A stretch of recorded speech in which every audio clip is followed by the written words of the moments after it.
Je vais commencer par me présenter. Je suis Nathalie Généroufiac.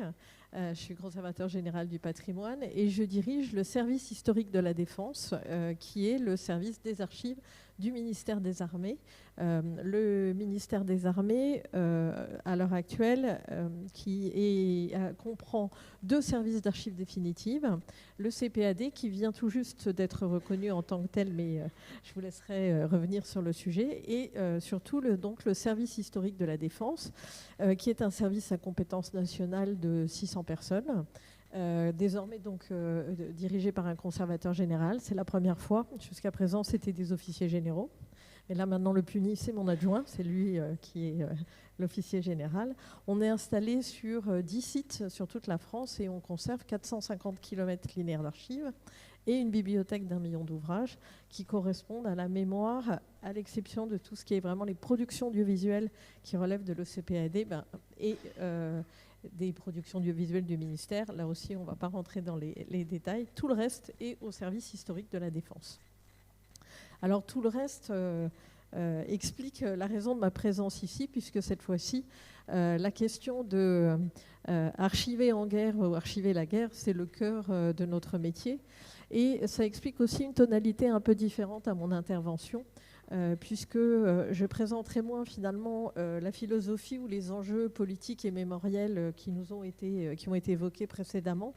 Mais je vais plutôt évoquer une pratique métier, qui est aussi un parcours d'archiviste, en l'occurrence le mien, au sein du ministère des Armées, en me focalisant sur un point particulier, puisqu'évidemment sur la question d'archiver en guerre, on aurait pu prendre des tas d'axes d'approche particuliers, et j'ai choisi d'intervenir sur un basculement particulier, sur la manière dont les archives sont collectées au sein du ministère des Armées, au début des années 2000, avec l'apparition d'un nouveau client, avec évidemment tous les guillemets que vous imaginez, sur la question de l'archivage, qui est le juge. Et la judiciarisation des opérations extérieures au début des années 2000 a joué un rôle absolument déterminant dans l'évolution de nos pratiques archivistiques, mais aussi du rapport que l'armée entretient avec la question de l'archivage. Et c'est ce que je voulais évoquer ce matin avec vous. Alors, d'abord, rappeler que, avant d'arriver à évoquer le fait d'archiver en guerre, archiver la guerre, comme je le disais, c'est la raison d'être même des archives militaires. C'est un choix extrêmement ancien qui remonte à l'Ancien Régime, puisque c'est Richelieu le Premier qui a demandé à ce que soient établies des mémoires pour conserver la mémoire des opérations. Finalement, c'est Colbert et Louvois, sous Louis XIV, qui ont mis en place l'administration des archives militaires, qui, d'abord de manière parallèle et puis fusionnée depuis 2005, a donné donc ce service unique de conservation de l'ensemble de la mémoire. Nos plus anciennes archives remontent au XVe siècle. On a quelques dizaines d'incunables, mais globalement, c'est vraiment la mise en place de l'administration moderne au moment de Louis XIV qui crée nos grandes collections permanentes. À ce moment-là, la conservation de ces archives et le fait d'écrire, de garder les archives pour la mémoire des opérations n'est pas tant vu dans l'idée de conserver la gloire passée, même si de la part de Richelieu, c'était peut-être un enjeu aussi. Mais le but, c'est un côté presque pédagogique et à vocation interne, qui est ce que les militaires appellent le rétex, le retour d'expérience, et qui est tout simplement qu'en matière de conduite de la guerre, ne serait-ce que pour la sécurité de vos hommes, c'est mieux d'apprendre à ne pas reproduire les erreurs qui ont déjà été commises. Donc le ministère, au même titre que le ministère d'ailleurs des Archives étrangères, et ce qui explique pourquoi les deux structures ont une très grande ancienneté en matière de conservation de leurs archives, et deux, conserver une autonomie dans la gestion de leurs archives. Alors je le dis tout de suite, pas au niveau méthodologique et pas au niveau des règles, et je rappelle, avant qu'on pose la question, que dans les archives militaires, comme partout ailleurs, c'est la loi, rien que la loi et toute la loi. Ça évitera qu'on me pose la question après. Mais ces deux entités ont finalement un même besoin, qui est le besoin de temps long, le besoin de mise en perspective et le besoin de pouvoir utiliser leur passé comme étant une source de cohésion, mais surtout une source de constitution de leur identité, de leur formation, etc. Donc, que ce soit pour la doctrine, pour l'enseignement. Alors, doctrine chez les militaires, ça ne veut pas dire endoctrinement. Doctrine, ça veut dire la manière dont on conduit la guerre et la réflexion qu'on mène sur la manière dont on conduit la guerre. Mais aussi pour l'enseignement, tout cela amène à une conservation très systématique de tout ce qui relève de la guerre. Aussi bien la politique de la guerre, aussi bien l'organisation matérielle de la guerre, la pensée militaire, les hommes impliqués, qu'ils soient professionnels ou non professionnels, les techniques utilisées pendant les guerres, les pays visités, entre guillemets, pendant les guerres, ce qui fait qu'on a aussi une mémoire qu'on pourrait partager avec tous ceux dont l'armée française a ramené les archives ou sur lesquels l'armée française a ramené des archives. Donc tout ça fait le cœur de notre sujet. Et puis, les militaires ont aussi un rapport aux archives qui est tout simplement que les droits individuels comme les droits collectifs reposent très souvent sur l'exploitation de ces archives, et notamment parce que le fait d'être confronté à la guerre, d'être confronté au combat, donne des droits particuliers, que ce soit la carte du combattant, la campagne double si vous avez si vous avez été en position de guerre, etc. Et tout ça suppose une énorme ressource d'exploitation administrative et évidemment un service qui est chargé de le faire. Donc si vous étiez un peu étonné des chiffres en termes de personnel que j'évoquais tout à l'heure pour le service historique, il faut savoir que notamment l'ancien BECAM, que peut-être les plus anciens ont connu, qui est maintenant le centre des archives du personnel militaire de Pau, qui est notre deuxième plus gros centre après le centre de Vincennes, gère à l'heure actuelle 800 demandes de recherche administrative par jour, qui sont en général des établissements de droit individuel, etc. Donc, le rapport historique que les militaires ont à la mémoire, c'est le besoin pour des raisons internes, d'abord de rétex et ensuite de protection des droits. Et donc, l'organisation de l'archivage se fait extrêmement calée sur l'organisation, ou se faisait, parce que là je reviens sur la tradition, de manière extrêmement calée sur l'organisation du ministère et des armées, avec des régiments, des structures qui sont des unités organiques. Alors désolé de faire un peu là encore d'explication de comment ça marche au ministère des Armées, mais pour comprendre ce que je vais vous expliquer après, vous allez en avoir besoin. Chez les militaires, il faut passer en permanence d'une logique qui est la logique organique, qui est des structures constituées de manière pérenne et qui sont finalement les ressources, et une logique qui est la logique opérationnelle, qui peut, à un moment donné, amener à aller piocher dans les unités organiques et constituer, pour des conflits particuliers, et ça va être évidemment le cas pour les opérations extérieures, de nouvelles entités ad hoc, qui, elles, ne sont que des structures opérationnelles, mais qui n'ont pas la même valeur administrative, etc. Et vous allez voir que tout l'enjeu de la réflexion avec l'apparition des juges, c'est qui est le service versant. Là, je reviens dans notre langage à nous, que nous partageons tous, mais à un moment donné, comment est-ce qu'on est glissé d'un archivage d'unités organiques à un archivage en d'opérations, et comment est-ce que les opérations sont finalement, ont fini par devenir des unités organiques pour permettre l'adaptation. Ces unités organiques, elles produisent deux types d'archives essentiellement. Ce qu'on appelle les journaux de marche et opération. Alors si vous n'avez jamais cherché un ancêtre qui a été militaire ou qui a été combattu, normalement les JMO c'est le truc le plus connu de tout ce que nous conservons. Mais évidemment les JMO sont produits en temps réel et ils sont archivés à l'heure actuelle au fur et à mesure, c'est-à-dire au bout d'un an pour une unité qui est sur le territoire, au bout de 4 mois pour une unité qui est en opération extérieure, donc à la fin de chaque mandat. Et cette situation-là, elle est due justement à l'évolution que je vais vous décrire. Et puis, ils produisent également des archives de commandement. Et la particularité de cette collecte, telle qu'elle existait jusqu'au début des années 2000, c'est que tout ceci représentait de telles masses que c'était organisé par des mémentos à l'exemple du mémento de l'armée de terre qui datait de 1951 et qui renversait notre problématique habituelle qui est nous gardons tout sauf ce que nous éliminons. Là, c'est nous les archivistes. Dans le mémento, c'est on élimine tout sauf ce que le mémento prévoit de conserver. Ce qui permet de gérer la sélection sur des masses énormes, puisque vous imaginez bien que l'ensemble de tout ce qui est les structures militaires, on est autour de 8000 services versants, peut justifier le fait qu'on ne peut pas avoir, en tout cas historiquement, on n'avait pas une démarche beaucoup plus ciblée.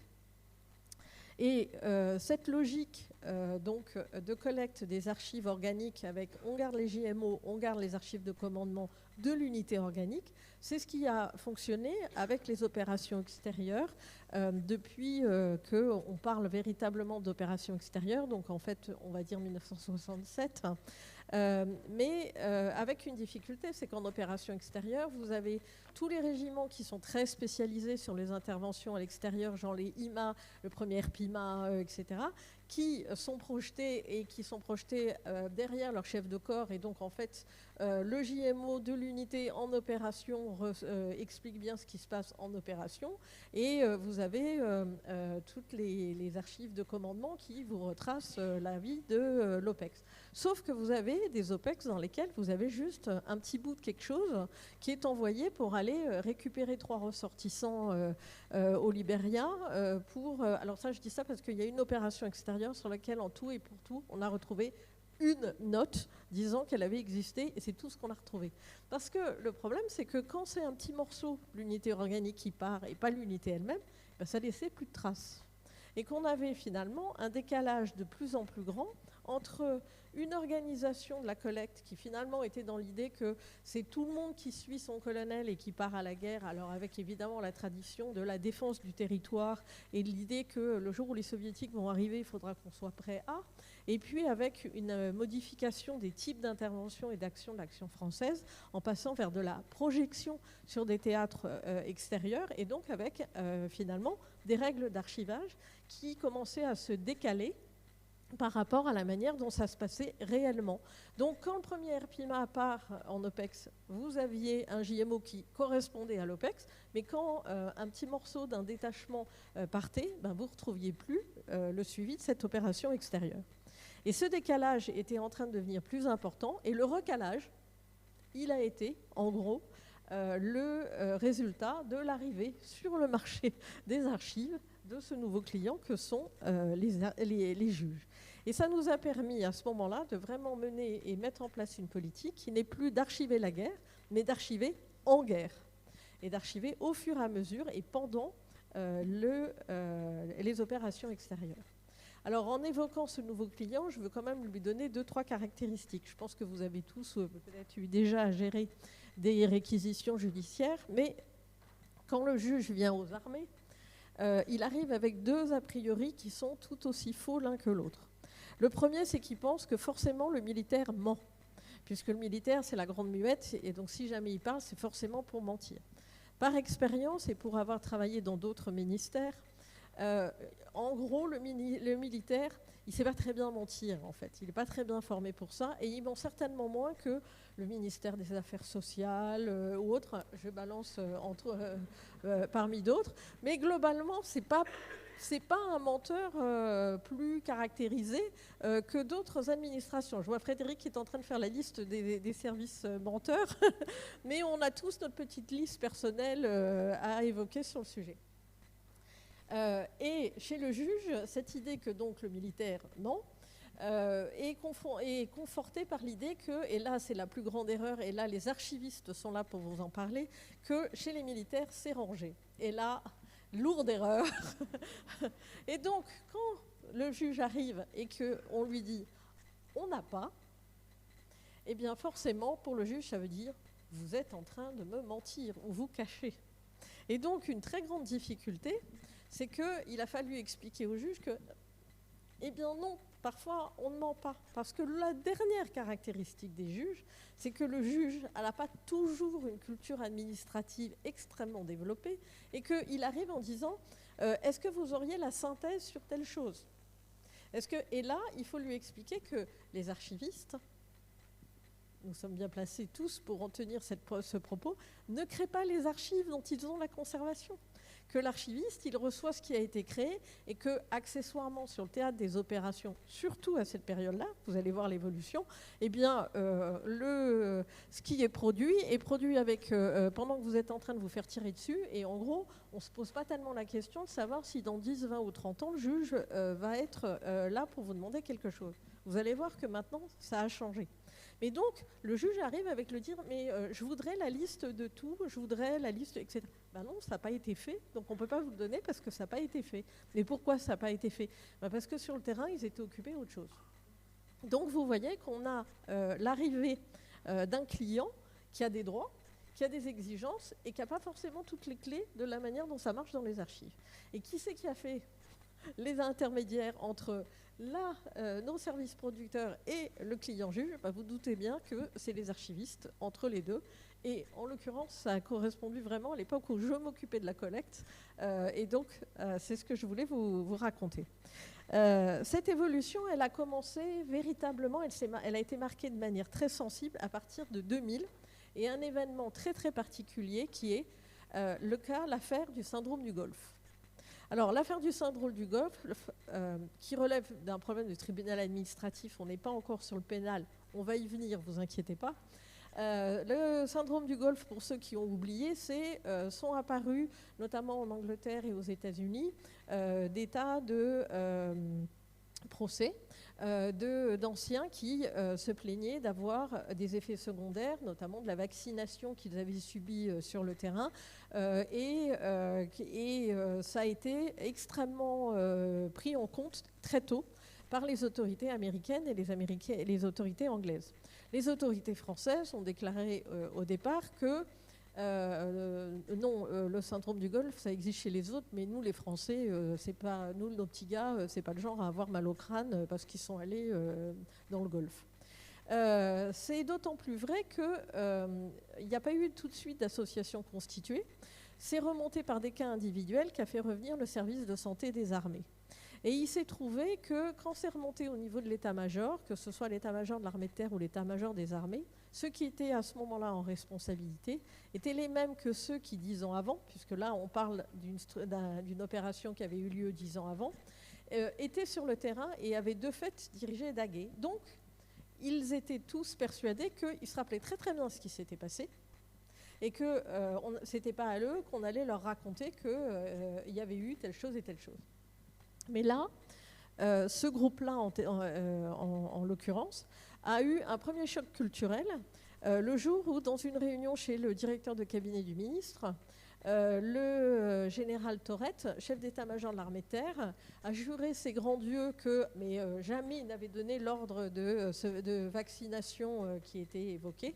Et il se trouve que l'archiviste qui était présente avec l'ordre d'opération numéro 5, annexe numéro 1, est arrivée en disant « Général, je suis absolument confuse, mais voilà votre signature en bas de l'ordre donnant de vaccination. » Et là, premier choc, la mémoire et l'histoire, c'est pas la même chose. Donc, ce groupe-là, et deuxième choc, c'est que le directeur de cabinet a dit « Maintenant, je veux que le service historique soit présent dans tout ce qui se fait sur la commission du syndrome du Golfe. » Et me voilà embarqué donc dans la commission de suivi du syndrome du Golfe. Moi, j'arrivais des archives nationales et de la mission culture, passer de Malraux à la commission de suivi du syndrome du Golfe, c'était un petit peu, moi aussi, un choc culturel. Mais je pense qu'on était vraiment au cœur de nos sujets. Et donc, la question qu'on m'a posée, c'est retrouvez-nous la liste des hommes qui ont été envoyés dans l'opération Daguet, de manière à ce qu'on puisse leur envoyer une convocation, une invitation à venir passer un examen médical et faire le point. Et là, 12 ans après, impossible de trouver une liste des hommes Daguet. On a un état journalier du nombre d'hommes sur le terrain. Mais une liste récapitulative, personne n'a fait de liste récapitulative. Et donc, j'ai dû faire une étude de faisabilité pour le cabinet du ministre, dans lesquelles j'ai expliqué qu'on était confronté à une situation dans laquelle 100 unités différentes, unités organiques, pour rappeler, avait envoyé entre 2 et 800 hommes. Alors on est d'accord que quand vous envoyez 800 hommes, en général, vous faites la liste. Mais en revanche, quand vous en avez 2 dans un régiment d'environ 1000 personnes qui part, ils passent à la trappe. Hein. Et donc, en fait, on n'arrivait pas à faire cette liste. De plus, les journaux de marché opération, notamment dans l'armée de terre, on ne met que la liste des officiers, les sous-officiers uniquement s'ils sont blessés, et les militaires du rang, il n'y a qu'à regarder les dossiers individuels. Donc on se retrouve avec cette étude qui dit pas de synthèse faite à l'époque, pas de capacité d'exploitation des journaux de marché d'opération. À l'époque, la prime opération extérieure n'existe pas, c'est une prime lambda. Et de toute façon, tout ça est à l'intérieur des dossiers individuels qui sont quelque part à Pau où il y a 6 millions de dossiers individuels. Et non, merci, on ne va pas ouvrir les 6 millions de dossiers individuels pour vous retrouver vos types. Alors, grand moment de la vie de cette commission, un des militaires qui était là dit « On pourrait peut-être demander aux associations d'anciens de demander aux anciens de se manifester. On pourrait même leur demander d'écrire dans la presse. » Donc j'ai dit, écoutez, je vais profiter d'être la seule civile dans la pièce pour vous signaler que l'opinion publique pourrait peut-être être un petit peu, réagir un peu au fait qu'on fasse un appel 10 ans après aux anciens en disant si vous pouviez vous manifester. Donc effectivement, on a décidé de ne pas faire comme ça. Et donc la question c'est, ok, puisque nous n'avons pas de traçabilité individuelle, on fait comment? Eh bien finalement, on a trouvé une solution qui est tout à fait lié à ce que sont les archivistes, le service historique de la Défense. On est un pas en arrière du quotidien du ministère, mais on travaille avec tout le monde. Et donc un jour, j'ai rappelé le patron de la commission en lui disant « Je vous ai trouvé votre liste ». Et il m'a dit « Mais vous avez fait comment ?» J'ai dit « Tout simplement, allez à la chancellerie de l'état-major des armées, tous vos types, ils ont eu une commémo, une médaille commémorative. Et tous l'ont eu. Donc, demandez juste à votre chancellerie de ressortir la liste. » Et là, l'état-major des armées a découvert qu'un archiviste pouvait mieux connaître les arcanes du fonctionnement du ministère qu'eux-mêmes. Et donc, ça m'a valu un déjeuner tout à fait sympathique, mais en tout cas, c'était une façon aussi de se repositionner autrement. Mais ça a été aussi une façon de se repositionner autrement parce que le manque des archives a amené l'état-major des armées à dire pourquoi est-ce qu'on n'a pas de traçabilité individuelle. Alors subjectivement, il y a une première réponse qui est dans l'armée de terre en particulier, tout ce qui ne vous tue pas dans les 48 heures n'est pas grave. Sauf que là, le juge a tout d'un coup fait basculer la chose parce que là, oui, ça a beau ne pas vous avoir tué dans les 48 heures, ça peut vous retomber sur le coin de la figure dans les 10 ou les 30 ans. 10 ans pour l'administratif, 30 ans pour le pénal, pour faire vite. Et tout d'un coup, ça change singulièrement la donne. Et première mesure, c'est que le chef d'état-major des armées a décidé que la cellule de suivi des opérations allait se doter, alors je refais du militaro-militaire, d'un bureau, un J1, donc un bureau des effectifs, de manière à ce que tout le suivi de qui part en opération extérieure soit réellement fait et que cette traçabilité individuelle, qui n'était pas du tout dans la culture des armées, soit prise en compte. Donc là, vous voyez comment le juge amène, par le biais de l'archiviste, à faire évoluer la pratique de gestion des archives. Mais ça nous a amené, nous aussi, à nous poser un certain nombre de questions. Nouveaux questionnements, nouveaux questionneurs. Et par exemple, quand on a essayé de retrouver les listes en question, on s'est dit, qu'est-ce qui a existé réellement comme archive? Et par exemple, les gens de l'armée de l'air, eux, ils sont partis avec des transports aériens, et il y avait des manifestes passagers. Le manifeste passager, DUA, 5 ans, sort final, élimination. Et là, vous dites, pour le coup, si on avait oublié de les éliminer, ça nous aurait bien aidé à pouvoir faire la liste. Et donc, tout d'un coup, on s'est dit, peut-être qu'on devrait aussi revoir nos critères de sélection, parce que peut-être que quelque chose de nouveau est en train d'apparaître et des besoins nouveaux. Et puis, cet syndrome du Golfe a finalement eu des tas d'autres petits, avec, je vous épargne tous les détails, mais notamment le syndrome de l'uranium appauvri. Alors l'uranium appauvri, c'est notamment ceux qui sont restés auprès des chars qui se sont fait descendre par des obus américains dans lesquels, à l'intérieur, il y a quelques éléments d'uranium appauvri. Il y avait des règles qui étaient interdiction de se faire prendre en photo auprès des chars détruits. Évidemment, Il y a des collections de photos, je pense que vous en avez quelques-unes, des collections de types qui sont allés faire prendre à côté des chars et après, obligés d'aller vérifier quel est l'état de leur moelle épinière. Mais cette question qui a existé avec le Golfe s'est reproduite exactement de la même manière avec la Yougoslavie, qui a été notre deuxième basculement, un de nos grands terrains de jeu. Mais le plus grand terrain de jeu et celui qui a le plus fait basculer les choses et qui nous a fait basculer de l'archiver la guerre à archiver en guerre, c'est la Côte d'Ivoire.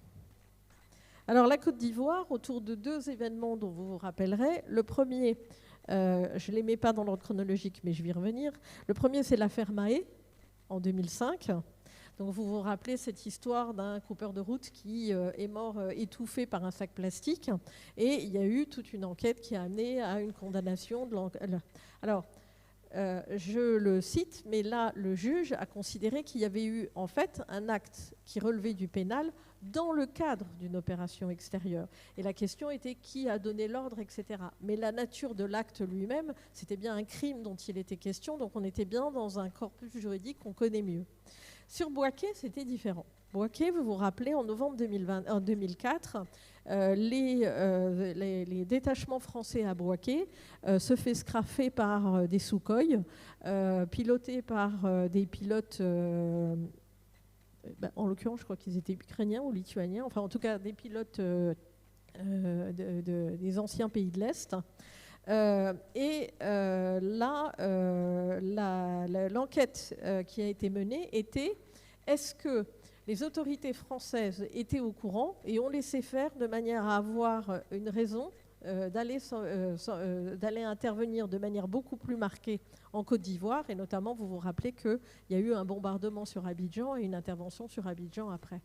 Donc là, en fait, la question, elle n'est plus: y a-t-il eu un acte, un crime dans le cadre d'une opération extérieure, mais est-ce que l'opération elle-même constitue un crime à ce moment-là, et est-ce qu'elle est hors le cadre du mandat qui a été donné et qui est le cadre reconnu par le droit de la guerre.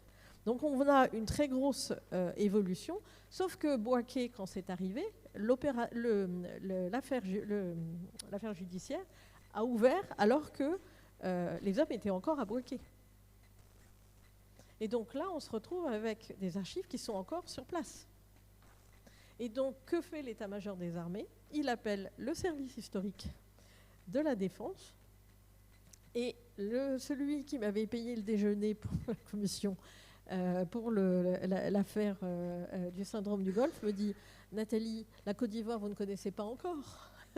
Et je me retrouve dans un avion avec mon adjoint, qui était un colonel, pour aller à Abidjan et puis ensuite à Bouaké chercher les archives.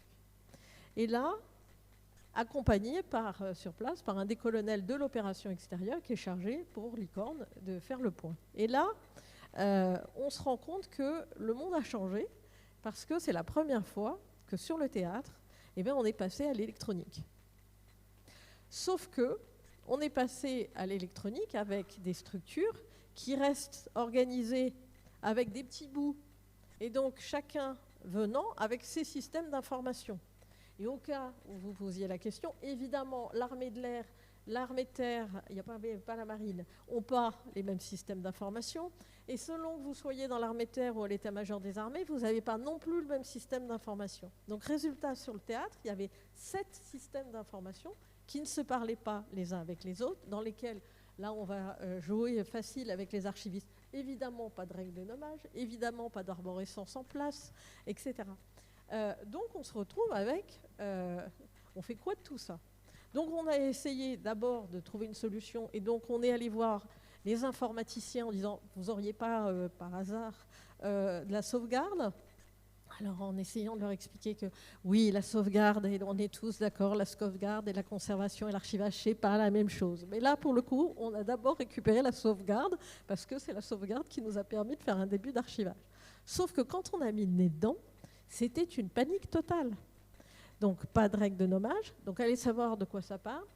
Pas de format de conservation, donc c'est un ordre qui a été validé ou pas?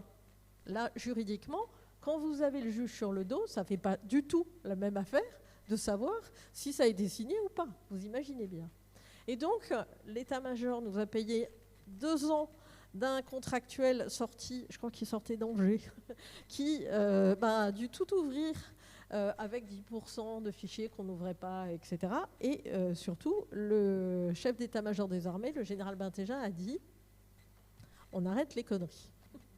Et donc, ce qui s'était passé a amené pour la première fois, ou la presque première fois, puisqu'il y avait déjà eu l'affaire du Golfe, à nous dire « bon, c'est quoi la solution ?»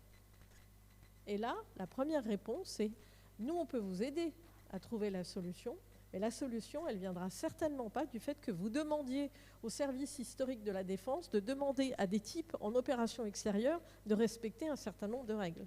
C'est-à-dire que nous, on peut diagnostiquer le besoin, on peut vous aider à ça, on peut amener notre professionnalisme, mais là, il faut que ce soit le CEMA qui signe. » Eh bien, c'est exactement ce qui s'est passé, puisque le CEMA a pris 2 mesures, une mesure totalement militaire et d'organisation interne.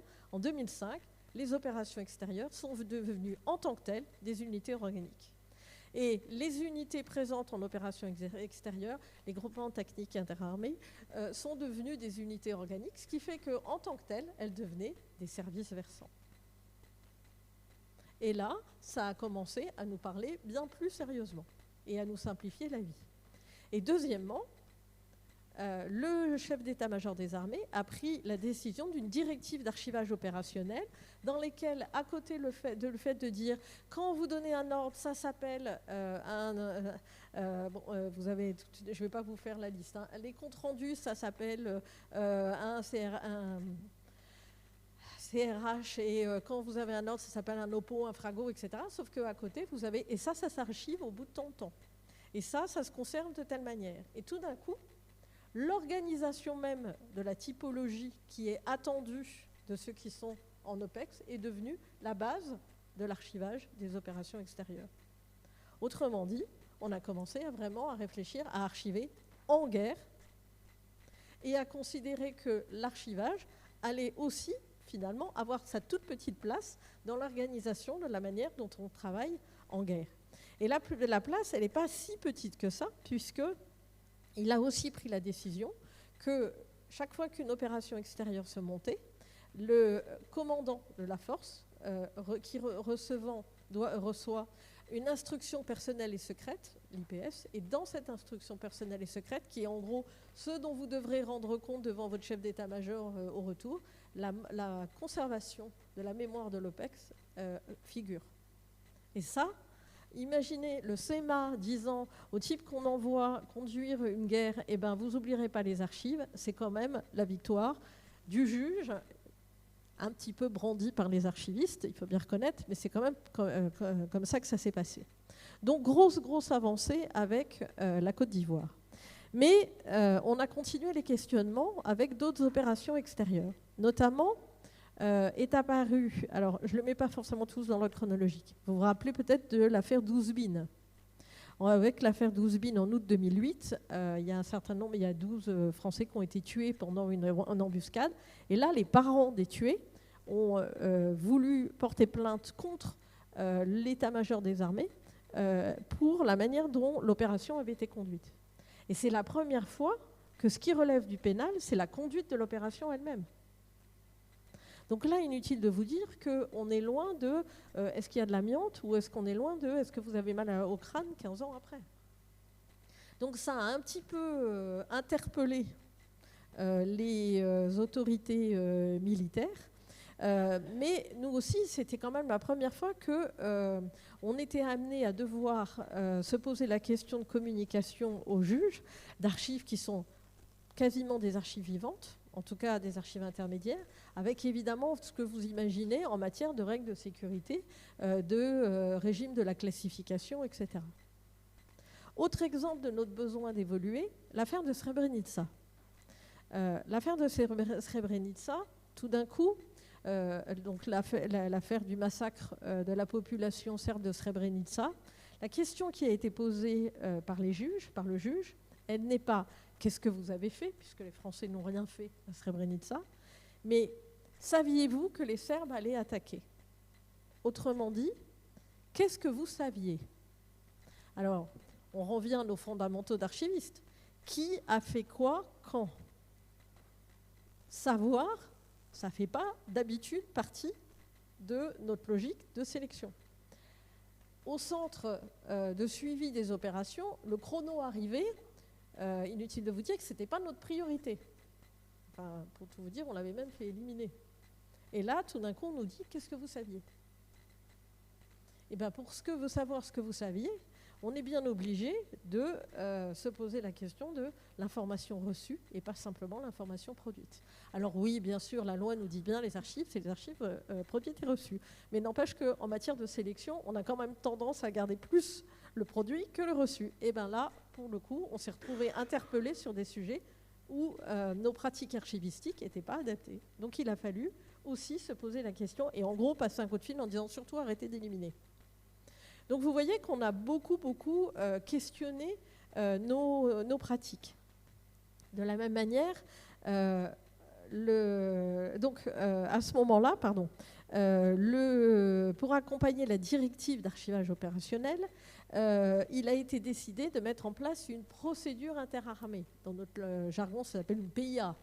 Une PIA temporaire, mais pour ça, il fallait être sûr qu'elle puisse s'appliquer à ce qui se passe lorsque l'armée française est toute seule, mais ce qui se passe aussi pour des unités qui sont intégrées dans un contexte international, OTAN ou ONU. Et donc, me revoilà partie à Sarajevo et Mostar. Et là, à Mostar, on se rend compte qu'il y a une base dans laquelle vous avez, rebelote, le nom des gens présents.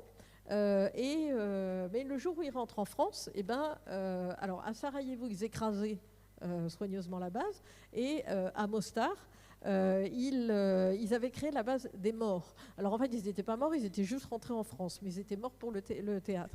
Et là, ils me disent, mais il est où le besoin?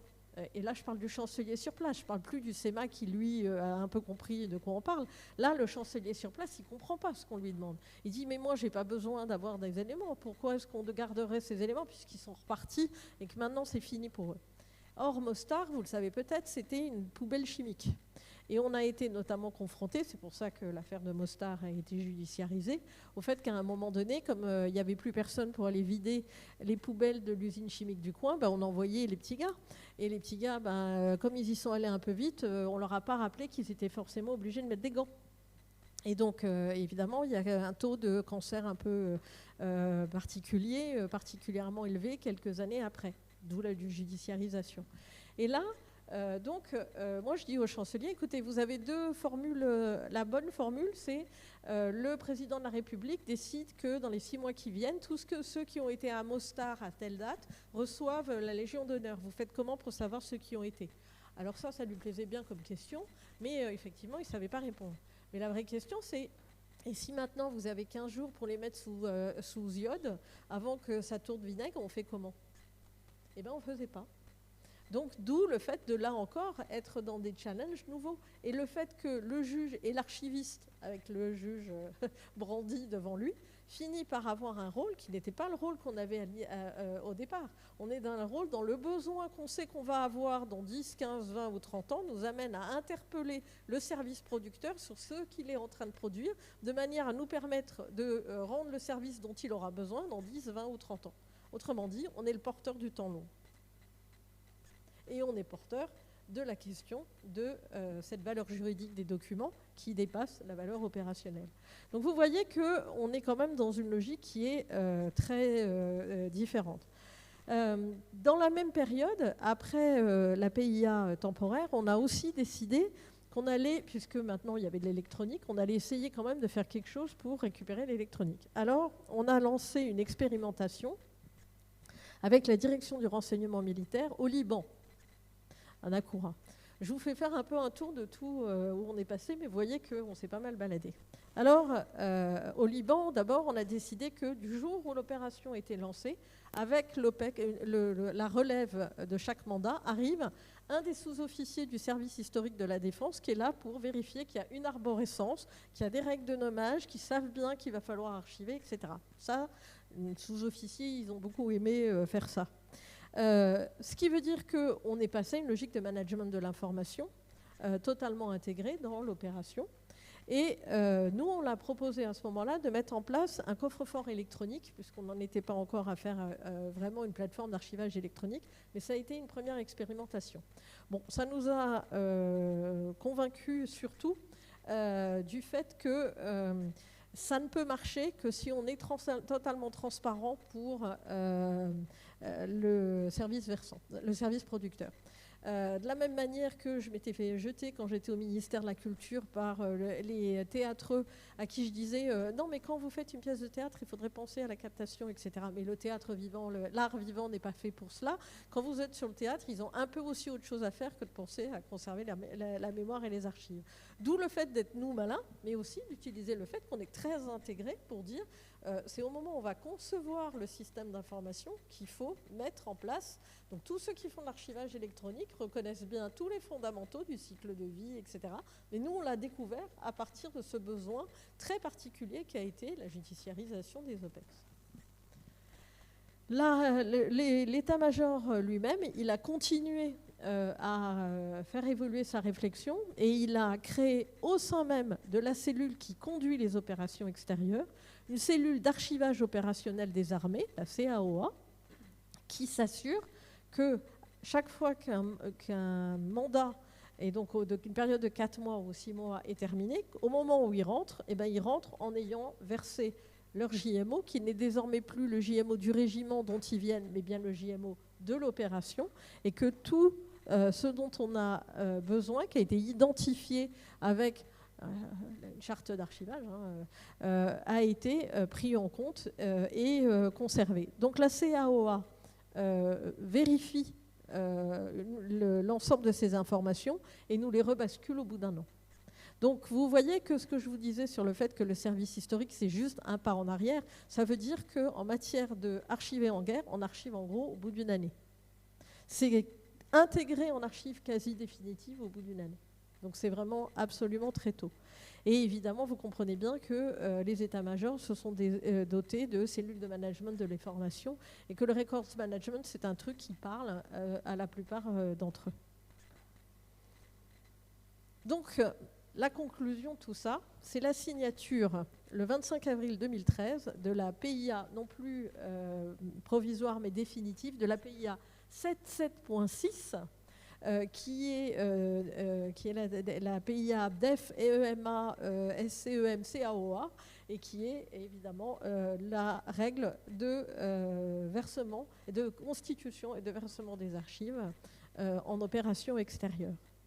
Et c'est allé tellement loin qu'en 2015, sous la présidence du SEMA, s'est tenu un colloque sur la judiciarisation des opérations extérieures et qu'à l'Académie du renseignement, une des questions sur lesquelles les membres de l'Académie ont planché, c'est quel est l'impact de la judiciarisation sur la production de l'information, création des archives, la production de l'information, et notamment, est-ce qu'on voit arriver une forme d'autocensure, et donc il y a vraiment eu un travail de ce côté-là qui est, en gros, est-ce que la peur d'avoir le juge sur le dos fait qu'il y a des choses qu'on n'écrit pas? La réponse étant évidemment oui. Et puis, et ce sera mon dernier point avant de conclure, il y a un point sur lequel on n'a pas réellement avancé, parce que sur la mise en place d'un système d'archivage en guerre, vous le voyez, on a bien avancé. Il y a un point sur lequel on n'a pas complètement avancé comme on voulait. C'est le cas des témoignages oraux. On en a parlé tout à l'heure. En fait, les Américains, par exemple, toute unité qui est déployée sur un théâtre d'opération est accompagnée d'historiens militaires qui font de la collecte du recueil de témoignages oraux en temps réel, avec deux choses qui est l'enregistrement quasiment tous les soirs du commandement, c'est une forme de débrief, mais aussi l'enregistrement justement des débriefs. Là, c'est plus des archives orales que des témoignages oraux à proprement parler. Nous, on n'a pas réussi. On a essayé dans le Golfe, mais c'était trop tôt. On a essayé en Yougoslavie. C'était lié à un lien personnel entre un des officiers du service et un des commandants sur place, mais on n'arrive pas à armer systématiquement.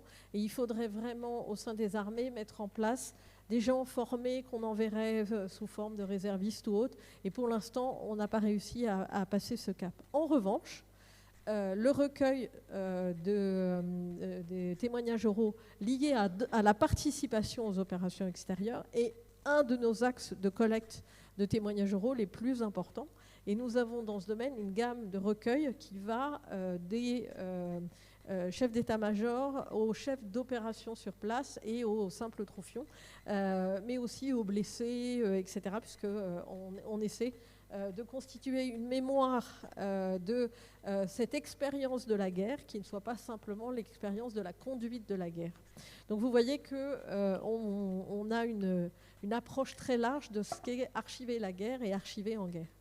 Et donc en conclusion, je dirais que cette question de la judiciarisation des OPEX, elle a été un challenge pour les armées, mais elle a été un challenge pour nous archivistes, parce qu'on a vraiment été amenés à se poser des questions sur qu'est-ce qu'on doit garder et comment est-ce qu'on collecte dans un contexte qui était vraiment un contexte un peu mouvant et assez nouveau. Et c'est quand même notre extrême connaissance des services versants, de leurs besoins, etc.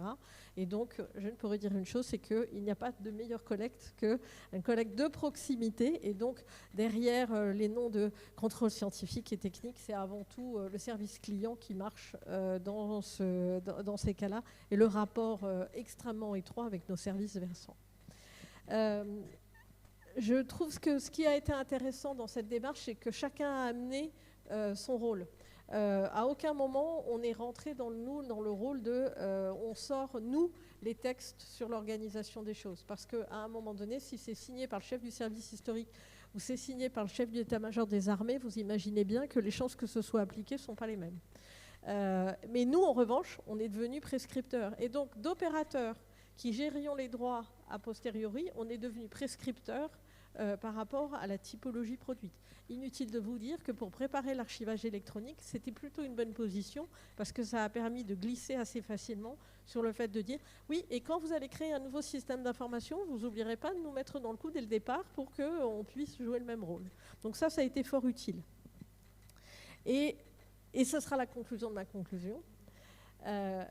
J'ai assisté l'année dernière au Conseil international des archives à Rome. Et je ne sais pas si certains d'entre vous y étaient. Et il avait été invité un juge italien qui a commencé par un très beau discours en anglais, dont les mauvaises langues disent qu'il était surtout fait pour montrer à quel point il maîtrisait bien l'anglais. Et à un moment, à la fin, il dit finalement... les juges et les archivistes, nous avons un point commun, c'est la recherche de la vérité. Alors, indépendamment du fait qu'en tant que citoyen, on peut tous avoir un doute sur un juge qui vous dit qu'il est là pour chercher la vérité, en tout cas, en tant qu'archiviste, je pense qu'on n'est pas là pour chercher la vérité.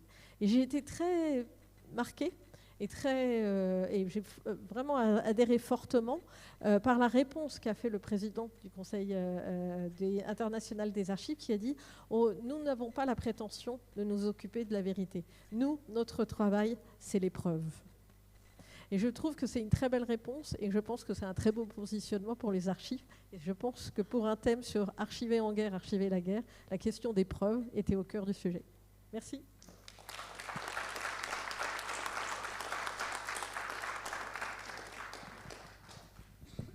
Merci beaucoup, Madame Gérofiac, pour cette présentation qui était particulièrement vivante.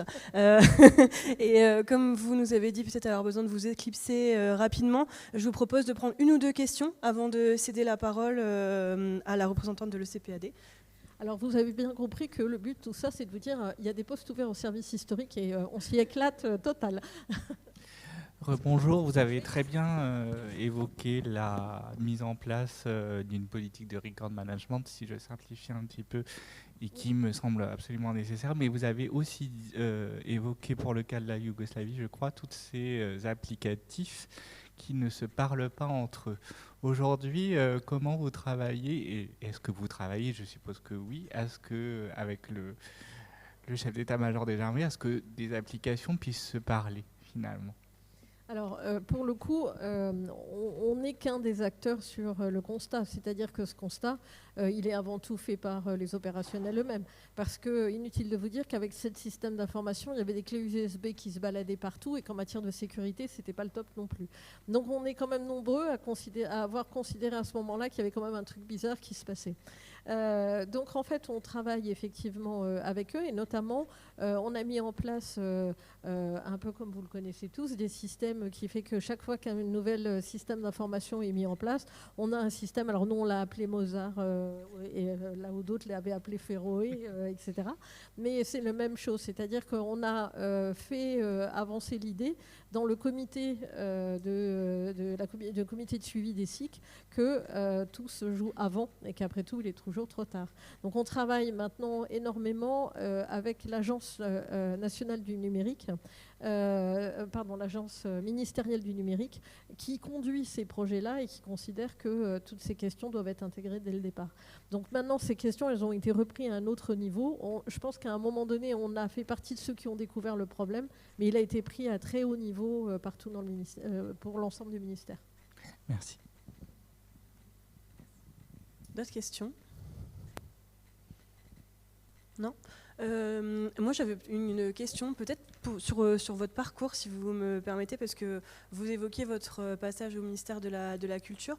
Et comment vous avez vécu le fait d'arriver dans une culture professionnelle complètement différente et comment vous avez réussi à imposer en fait votre compétence et les procédures d'archivage au ministère des Armées? D'abord, je viens d'une excellente promotion, n'est-ce pas, Frédéric?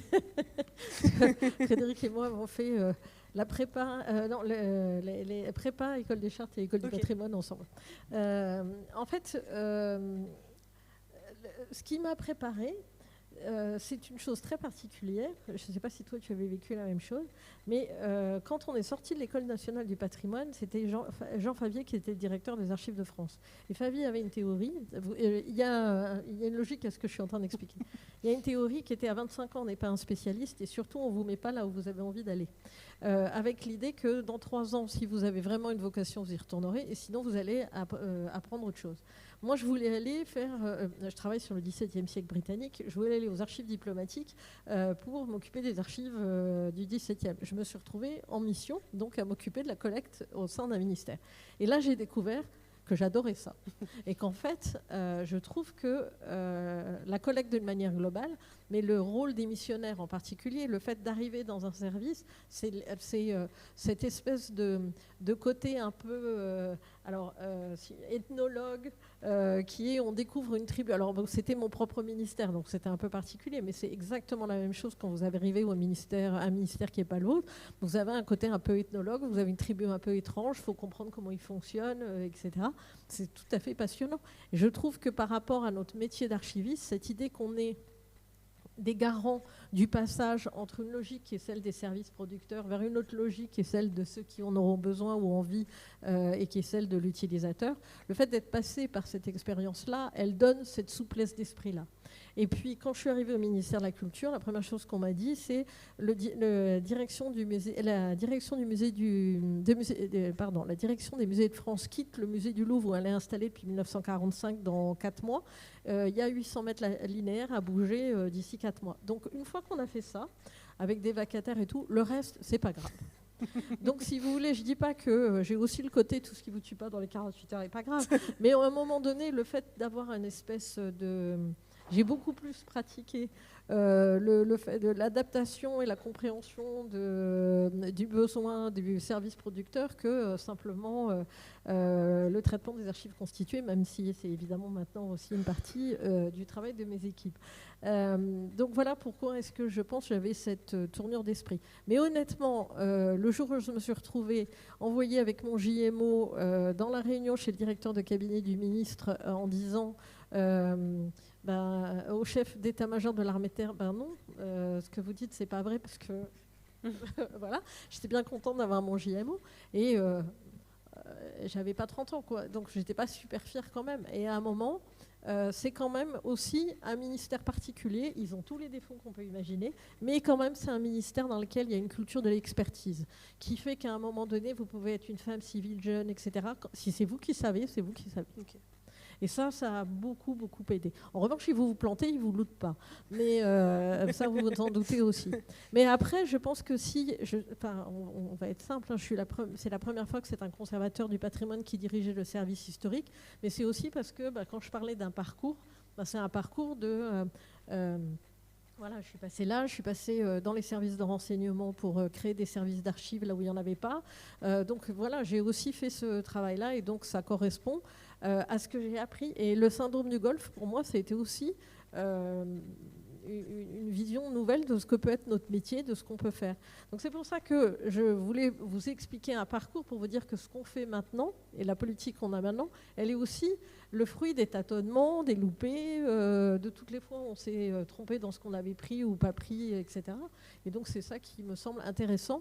Et je pense que c'est aussi notre métier d'archiviste qui est ça, qui est de re-questionner en permanence nos pratiques, nos choix de sélection, etc. Parce que le besoin évolue et qu'à un moment donné, il y a des choses qu'on n'a pas vues et qu'on est dans le renouvellement permanent de l'attente sur les archives. Et donc par moment, il faut savoir changer de braquet.